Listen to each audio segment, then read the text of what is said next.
You are seeing me play Neverwinter. This is this is mistakes in the game Neverwinter Part 2. Oh, come well, on. actually just He 2. literally dodged. Because did you notice, guys, that in this game, that your companions and pets don't make any footprints at all? Like, let's see. Well, actually, your companion makes footprints, but your mount. This guy's making footprints. Yeah, but your mount My don't make any companion footprints. doesn't make footprints. Do you know that the enemies also don't make any footprints? Like the wolf, well, not all enemies, but some of them. Like this wolf right here, you can see, has made no footprints whatsoever. At all. Good. And as you can see now, this wolf is dizzy. But most of these wolves in this game have not made a single footprint in Ice Pit.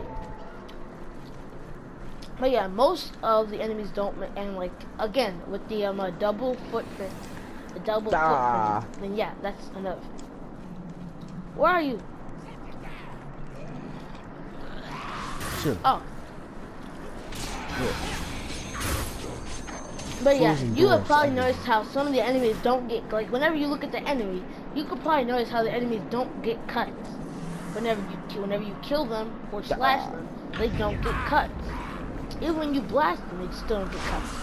And I'm pretty sure if I got blasted with anything, I would get a cut. A very gnarly one. And then you just left me. Just left me. Don't leave, man.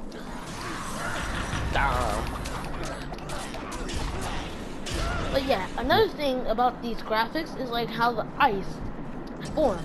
Is this ice or water? Because last time I checked, whenever you walk on ice, you don't really make like little dust come out of the air. You really don't. And plus with the boots we're wearing, I'm pretty sure you wouldn't just scuff up the ice to where mist just starts flying in the air. Check this out. What? And again, with the sign. All I see right here is some dust. And yeah, there's no writing on this sign. So how could this be a sign if there's no writing on it? Not really much of a sign if you ask me. Don't you agree? I'm asking you. Wait. I said yeah. Oh. Well, you need to speak up. By the way, there's some ice troll tape for me. Oh! We're surrounded. Like, as you can see right now, like, look at the enemies. And another thing that I've noticed about the enemies, like whenever they walk, these enemies how they walk, they're like their pelt or whatever they're wearing, just start flying and like just flying in the air when they gracefully walk and gracefully. And not only that, but you can see that they're wearing underwear. Last time I checked, this was somewhat like medieval days, but last time I checked, how did these trolls get underwear if really all they use? Like, here's the thing. If you go to if you go to, I think it was Black Dagger Ruins or something, or Black Lake District, I think it's one of those things. But if you go to one of those things, you'll see how their fortresses are made. But if you look at the trolls, you can see how their underwear is made like it is now in modern days. So explain to me, how is it that the trolls are wearing modern day underwear, and this game was captured in medieval days? Even though it's not all medieval, how do these trolls get underwear anyway?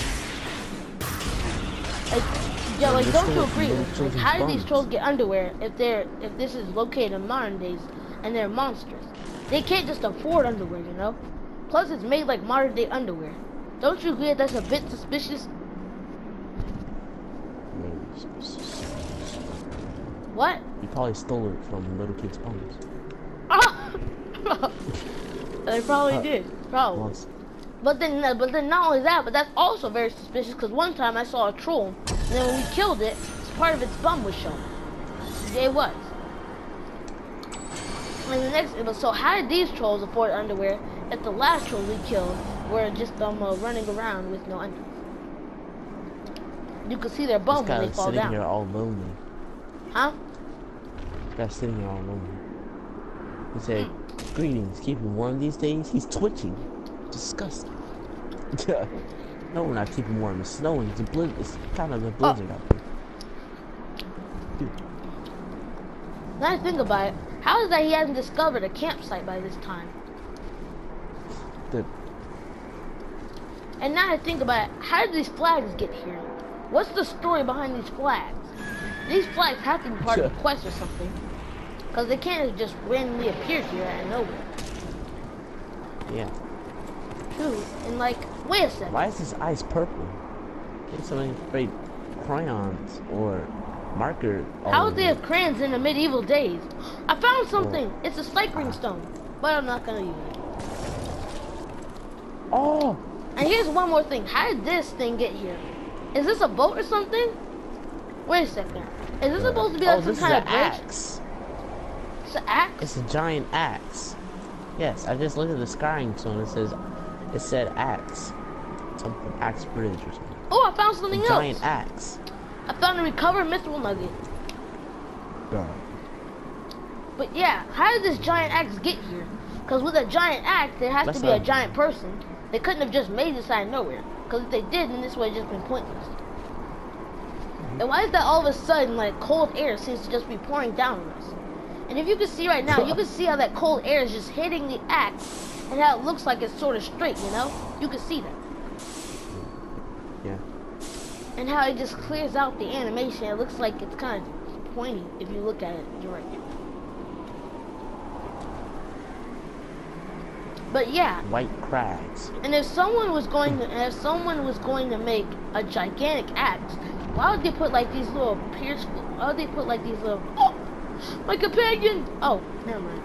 And why would they have like these gigantic oversized teeth on the axe? Just why? Why? That would make literally no sense. Maybe the person dropped their axe, but if there were to be a giant person in this game, where would we most likely find them? Before this video ends, I would like for you to comment down where we will most likely find a giant in this game, since we found a gigantic oversized axe with like little teeth in it, teeth marks in it. And as you can see, how these things, like, I don't understand it. Why do they call these things ice trolls, but they call these ones rime fire golems?